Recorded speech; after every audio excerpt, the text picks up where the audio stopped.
Welcome to this week's edition of the Pete Mazzetti Show. I'm your host, Pete Mazzetti, sitting here with Sarah Bird, who's with Habitat for Humanities of Middlesex County. Sarah, welcome. How are you? I'm good, Pete. How are you? I'm good. Good to see you again. It's been a while. Yeah, it has. Nice to see you as well. Been a while.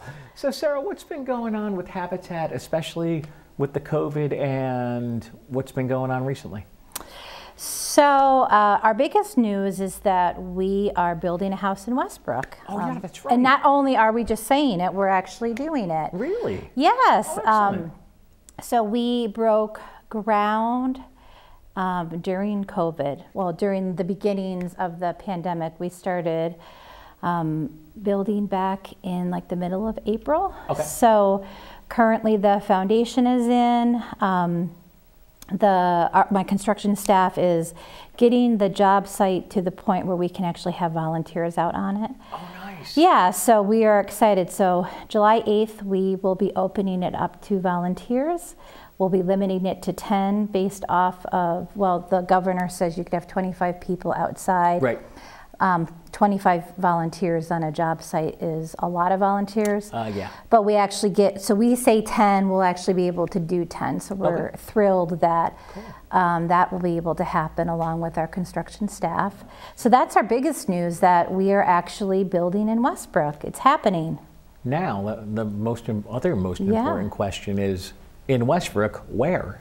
It is on Hammock Road. Okay. I believe it's 121 Hammock Road. Okay. I should know that number, and I thought about that as we sat down. That's okay. So it's North Hammock Road. You take the first right after Bill's Seafood, and it's about a half a mile down. Oh, cool. Yeah, it's a great little piece of property. It's flat. We love flat land. It makes it so much easier to build on. Absolutely. We had a huge community kickoff back in January. We estimate over 200 people came from the community. Oh, wow. Yeah, and it was phenomenal. Like, Very everyone cool. seemed so excited that we're here, wanting to volunteer. A week later, we had our application meeting. We received 5 applications. We are currently still vetting 2 of those applications. Okay. Unfortunately, we had to pause the last parts of the vetting process because that becomes in person, and Yeah, you're not doing that. yeah, No, you can't. I mean, you and I, this is the first time you're doing it in person. I know, so, it is. We're hoping to have that back up and running here very shortly. Right. So yeah, we are thrilled to be here, to finally be building in Westbrook, and to be bringing affordable housing, home ownership, another opportunity in Westbrook. Now, tell us a little bit about the project, how it got started, and what basically it entails. So 3 years ago now, we had a supporter come to us and let us know that her father was a trustee for a foundation that it's the B. Breck and Sturgis Redfield Foundation, and it is specifically for Westbrook and Clinton. So she came to one of our board members and said, we'd really love for you guys to apply for a grant. We applied for the grant, not knowing what was going to come of it, and then very quickly afterwards, she came back and said that we were granted $200,000 to build homes in Westbrook. Oh, cool. Which is fantastic, because we've never had an opportunity to build on the shoreline. No, definitely not. There's such a great need. I know you and I have spoken extensively about Alice and the Alice population in Westbrook. Absolutely. Once that happened, we actively started looking for property, reached out to property owners, did all sorts of on-the-ground work to identify property, and it took quite a while. Its property in Westbrook is expensive, and we couldn't find anything that really fit our needs. And then in 2018, we had another long-term donor come to us and say how her foundation feels strongly about the need for affordable home ownership in Westbrook, and she wanted to buy property for us. So we went back to the drawing board, finally found a piece that suited us, and purchased it. So from there, it just took a little while to get everything up and running, and now here we are. Cool. Yeah. Very cool. So to do it, we use volunteers. We also we contract out for things like the site work, which is what's going on right now. Yep. plumbing, electrical, HVAC. Outside of that, most of the work is done by volunteers. Cool. Yeah. Now, how long is the process going to take start to finish? Typically, it takes about 8 to 10 months. Okay.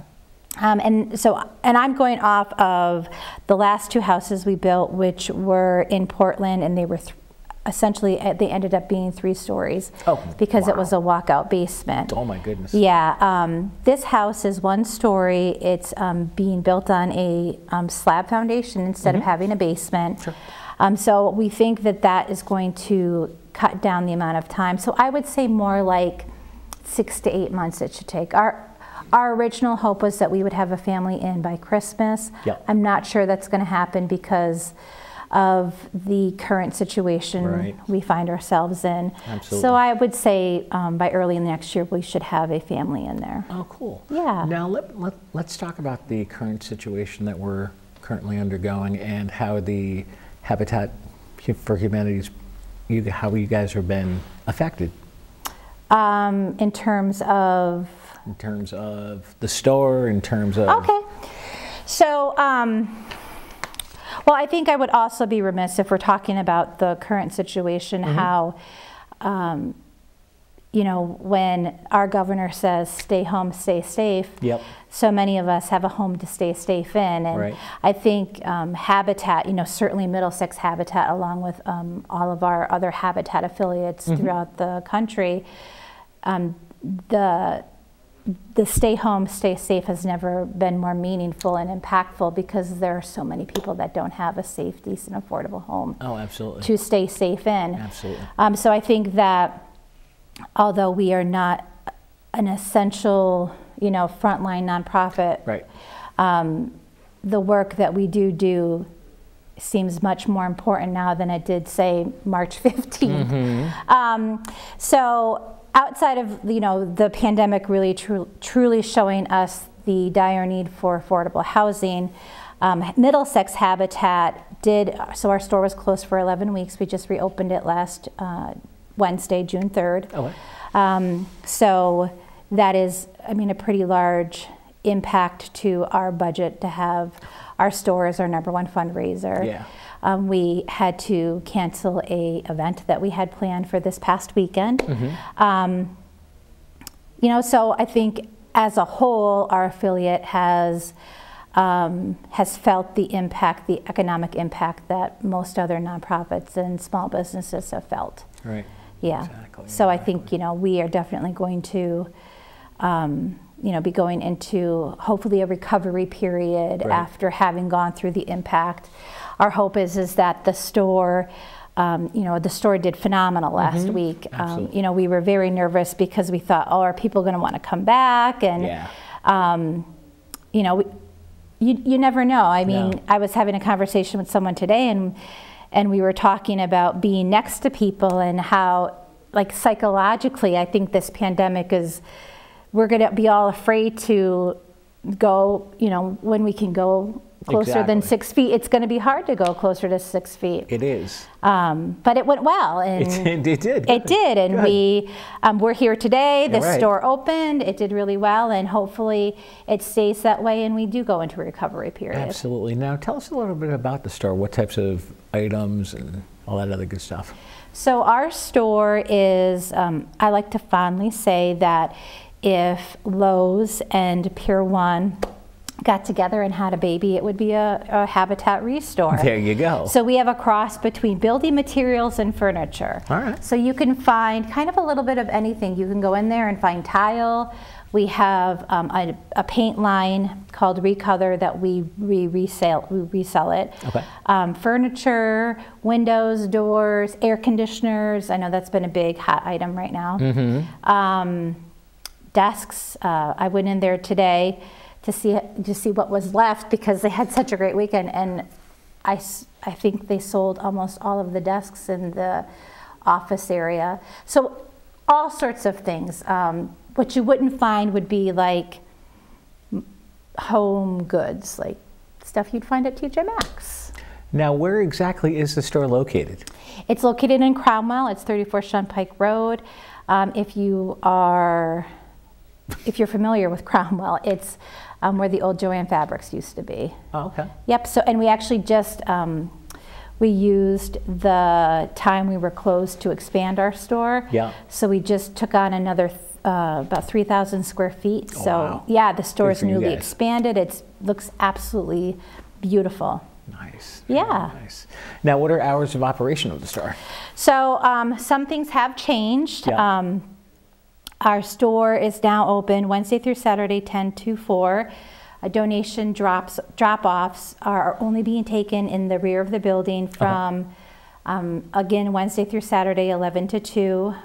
Everything, we're trying to be as contactless as possible. So we're asking people to bring their own muscle if they're going to be buying big Yep. items so they can carry them out themselves. Absolutely. We're also asking that they, when they bring a donation, they're just dropping it off. We have a tent and a table set up out back. If they can't, we ask that, you know, everyone has a mask on, Right. and that we try to social distance as much as possible. Absolutely. So, yeah. Absolutely. So, So tell us a little bit about Sarah and actually how long you've been with Habitat.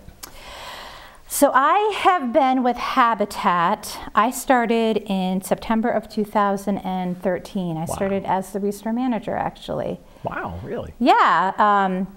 I have a very I have an affinity towards the restore because I spent my first year there. Absolutely, absolutely. So I was in the restore for a year, and then our executive director, our long-term executive director, who had a 50-plus year career in nonprofit, retired. Okay. And I became the interim executive director in September of 2014, and Right. then in February of 2015, I became the permanent executive director.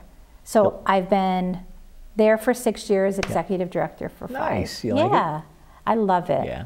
I love it. I think, so I personally have had access to affordable housing twice in my life, Okay. safe, decent, affordable housing.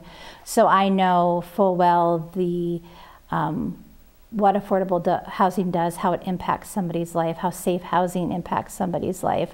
So when I'm talking about it, I'm not just talking about it from someone who can have empathy towards people who need it. I'm talking about it from a position of someone who has benefited from it. Right. So I think that having that impacts the work that I personally do and impacts, you know, how the mission, like how it comes in and how it comes out from me. That's So, one thing we didn't talk about. What is the mission of Habitat for Humanity? the mission of Habitat for Humanity is to ensure that all people have access to safe, decent, affordable housing in Middlesex County, but Good. it is throughout the world. Habitat works on a national and international level. Okay. You know, so housing obviously looks different, very different from, Right. you know, in Westbrook, Connecticut to, say, a place in Peru. Right. But the need for housing is everywhere. Absolutely, Yeah. absolutely. And now, so for the site that you guys are doing in Westbrook, how is that going to, you're basically going to make sure people are spaced out 6 feet from each other when they're working and...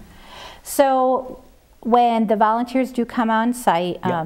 like I said, we will limit it to 10 people per site. Right. They will have to practice social distancing. They'll be wearing masks. In the past, things like work gloves have been optional.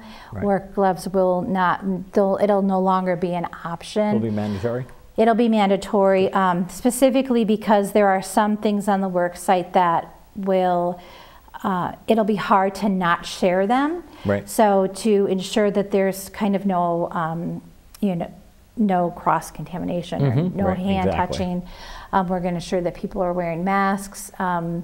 We'll have plastic eyewear available if people choose to wear it.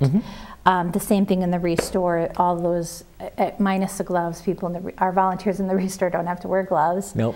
And then we'll be also looking at things like when they have their coffee breaks. So, I mean, things that used to happen on our job sites before Right, exactly. will look very differently. We, I don't know that we'll be staggering our lunches just because of the nature of how we do our work. Right. But we will ask that people are kind of separating themselves when they're eating. Exactly. They're not congregating, you might say. Yeah, yeah. It's not a picnic. It's, No. Yeah. Definitely not. Yep. Now, as far as the workday goes for your crews that are building the home, what's typical workday like? So our typical work days are Wednesdays, Fridays, and Saturdays from 8:30 to 3:30. Okay. They come on site. They have a kind of a quick safety seminar on, all the safety procedures they need to take while they're there. Right. They open the day with a prayer. They close the day with a prayer, and then once they have their safety workshop, once they have their prayer, they will be given a task to do for the day. They are going to be supervised by, we'll have at least one site supervisor, if not two, on site at all times. Right. The people who come out on July 8th will actually be raising the walls. They'll be building the walls and raising them. Oh, wow. Yeah, so Very cool. framing it, I should say. Yeah, wow. Yeah, so it'll be pretty impactful to go from not having anybody there to them raising the walls within, I'd say, a day or two of them being there. Oh, cool. Yeah. That's got to be cool to see.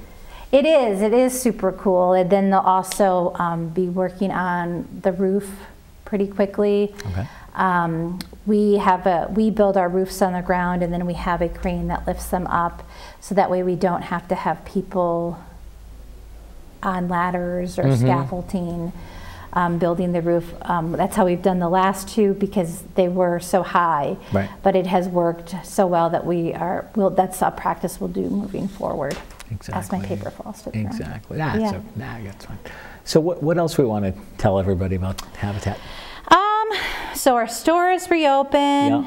Yeah. When they come in, we ask that people social distance, Right. that they are wearing a mask or a face covering. We are limiting it to 10 people in the store, Okay. just because most of the people that are working in the store are volunteers. Right. And a large portion of our volunteer cadre is over the age of 65. So we have limited amounts of people working in the store right now.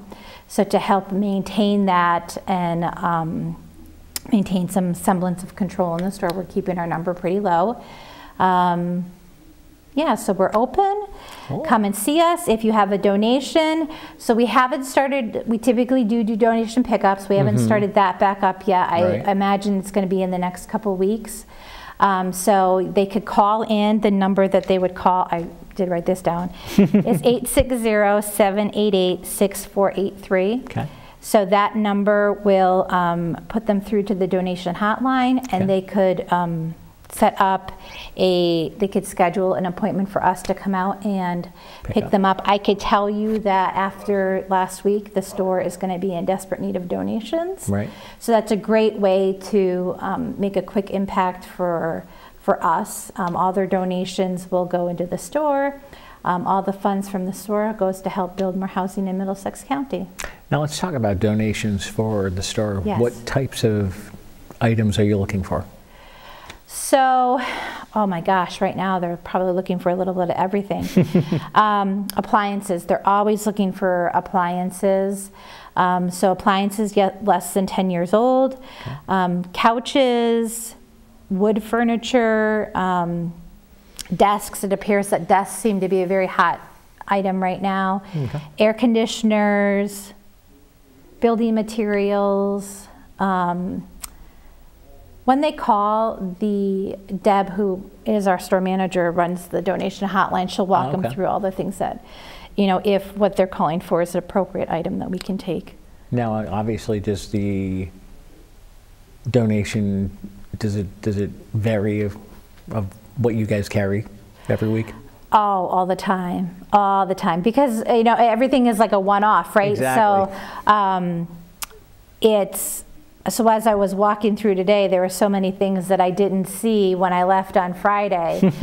So yeah, there's always different things. It's like a treasure hunt going in there. Exactly. That's why we actually have a lot of Stuff. our customers are people that come in a couple times a week to see what we have. Exactly. So yeah, so I mean, like, if you have any questions, if you think it would be something that we would take, I would say just give Deb a call and ask her.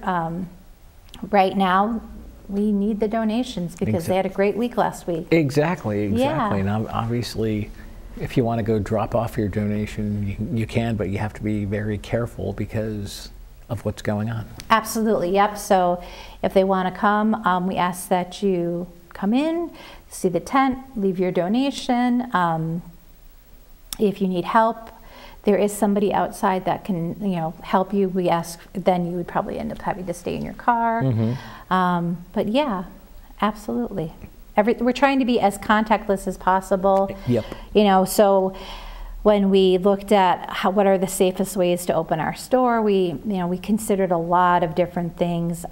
Probably our next step is going to be going towards a register that will allow us to do more contactless transactions. Right. So, yeah, but things are looking up. Well, then, that's definitely a good thing. So, what else do we want to tell people about Habitat in the Store and the So, what else do we want to tell people? I think that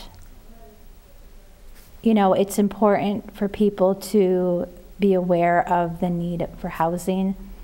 Not just